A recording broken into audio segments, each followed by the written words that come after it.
मरियम साहिबा, सबसे पहले तो ये बताइए कि हमें तो हमेशा जब भी मानसून का आगाज़ हुआ तो पता चला कि जी पहला स्पेल आ रहा है, दूसरा स्पेल आ रहा है। अब हमें चंद रोज़ के बाद दोबारा से ये प्रिडिक्ट किया जाता है कि एक नया स्पेल आ रहा है, इस बार बारिशें और भी ज़्यादा ख़तरनाक होंगी। तो ये जो सब कुछ हो रहा है, ये मौसमियाती तब्दीलियों का नतीजा है या फिर सैलाब में मानसून बारिशों का भी अमल दखल है?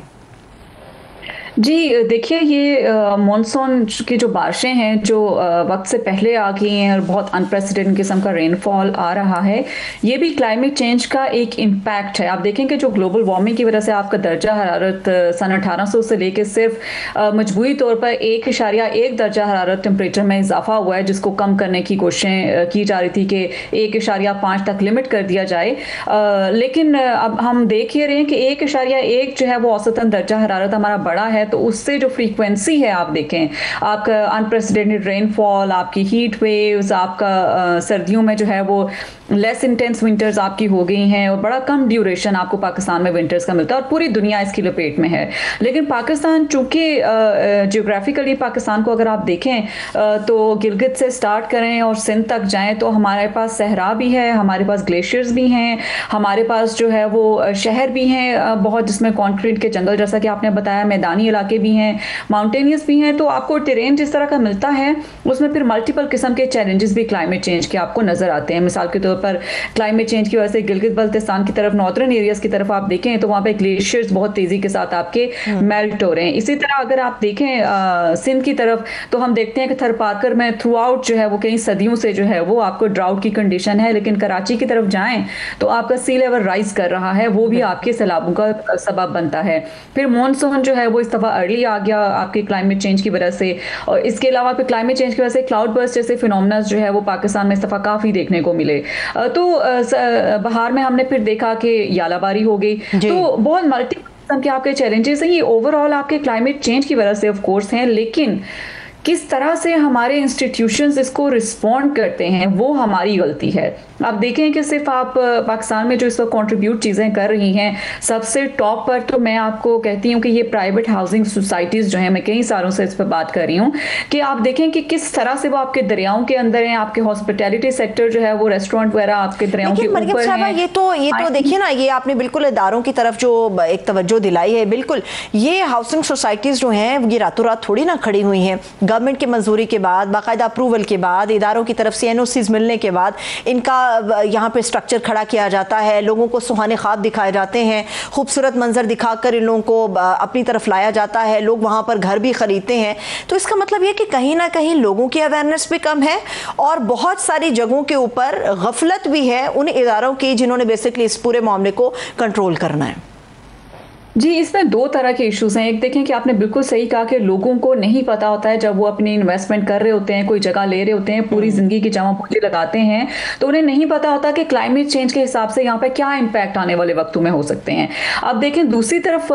जो है वो इदारों की जहाँ तक बात है उसमें दो तरह के रीजंस मुझे नजर आते हैं। एक तो ये है कि आपके इदारे बहुत पावरफुल नहीं है जो इम्प्लीमेंट करवाते हैं। आप देखें कि कोई इंडस्ट्री को अगर इदारा हमारा बंद करना चाहता है, मिशन कर रही हैं, या प्राइवेट हाउसिंग सोसाइटी अप्रूव नहीं कर रहे होते क्योंकि वो स्टैंडर्ड मीट नहीं कर रहे होते,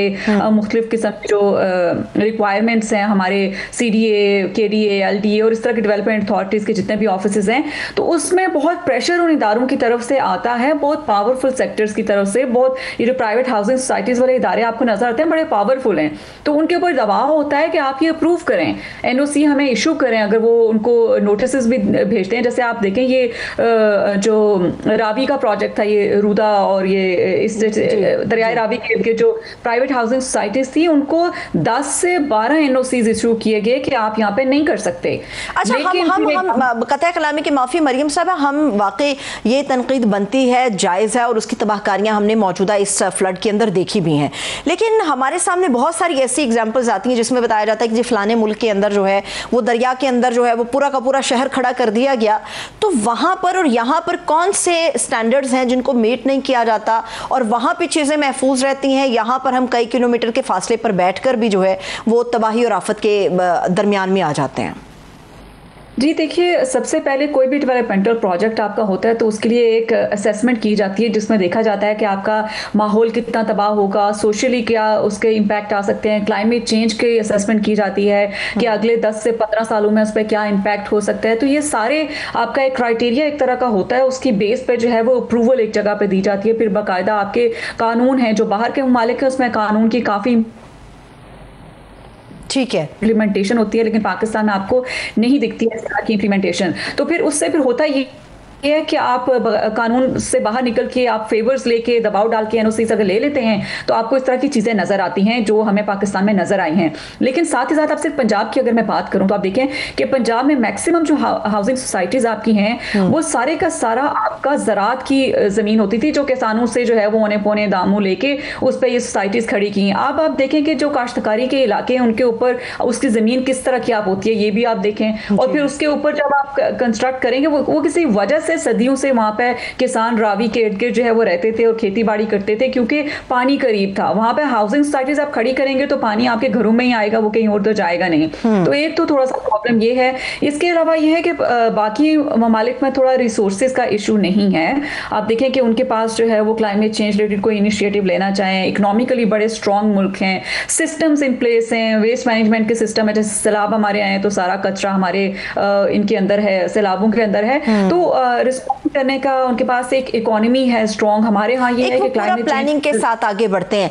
लेकिन जिस तरह से आपने अपने गुफ्तगू के आगाज में बताया कि एक अनएक्सपेक्टेड किस्म का मौसम पाकिस्तान के अंदर चल रहा है, कभी स्नो है, गर्मी है तो कभी मौसम ठंडा है, सर्दी है तो कभी आपको एक हीट महसूस होती है, अनएक्सपेक्टेड बारिशें हो रही हैं, तो ऐसा है कहीं पर मरियम साहिबा हमने खुद को नेचर के हिसाब से एडजस्ट करने में बहुत देर कर दी? क्योंकि नेचर के हिसाब से खुद को एडजस्ट करके हम इन चीज़ों से बच सकते थे, लेकिन बदकिस्मती से ऐसा लगता है कि शायद हमने खुद को एडजस्ट नहीं किया। जी बिल्कुल सही बात है। हमारा ज़्यादातर जो रिस्पॉन्स होता है ख़ासतौर पे हमारे इदारों का, वो ज़्यादातर आपका होता है रिस्पॉन्स का। जब एक डिज़ास्टर आ जाए तो रिस्पॉन्स पे उनका ज़्यादा फोकस होता है। जो पहले के स्टेप्स होते हैं उसमें आपकी होती है मिटिगेशन होती है, प्रिपेयर्डनेस होती है। इस पे बड़ा कम काम होता है और इसमें आपके लॉन्ग टर्म किस्म की प्लानिंग की जाती है, जिसमें आपके ग्रीन किस्म के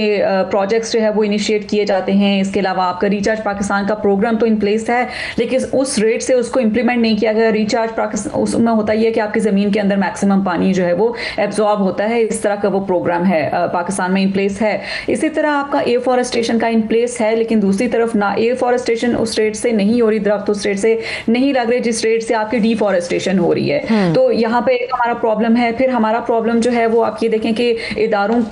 आपस में मिलकर इदारे काम नहीं करते। आप देखें कि क्लाइमेट चेंज मिनिस्ट्री की सिर्फ अपॉइंटमेंट्स की मैं बात करूं, इसी का